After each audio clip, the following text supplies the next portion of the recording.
Hi love! Ohayo! Ngayong araw is March 21, 2024. Ngayong araw nga pala ay ang appointment namin sa Philippine Embassy. Ang aga nga namin gumising dahil 9:30 yung oras na binigay sa amin. Naku, grabe ang puno-puno ng train na nasakyan namin guys. Nandito na nga kami sa Roppongi. Bigla ko pala naalala na may kulang pa pala akong photocopy. Kaya dumaan muna ako sa 7-Eleven. Alam nyo, naiinis talaga ako sa mga oras na iyan. Naalala ko kasi yung mga Japanese industries dito, kapag may kailangan silang documents galing sa'yo, kukunin nila yun sa iyo at sila na yung magpa-photocopy. Diba? Ganda.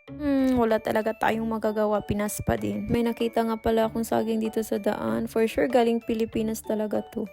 Nasa loob na pala kami ng Philippine Embassy. Habang busy si Zaraya kakapanood kay Rachel, may mga bata na gustong lalapit at kakausapin siya. At sa ilang oras ng pag-iintay, ito, natapos na din kami. At pagkatapos, hinanap ko yung Tokyo Midtown kasi gusto ko makita kung may cherry blossoms na ba. Kaso wala pa din. Habang papunta kami sa Tokyo Midtown guys, is dito na lang kami dumadaan. Kaso wala pa talagang cherry blossoms, so nakita nyo yung mga puno na yan. Pagod na nga ako sa kakalakad simula umaga, kaya naghahanap muna kami ng spot at buti na lang nahanap ko tong spot na ito kung saan napakasarap umupo. Napakasarap pakinggan yung alo ng tubig. Nang nakapahinga na ako, napag-isipan ko na uuwi na kami. Bye! Follow for more Japan Life videos. God bless you!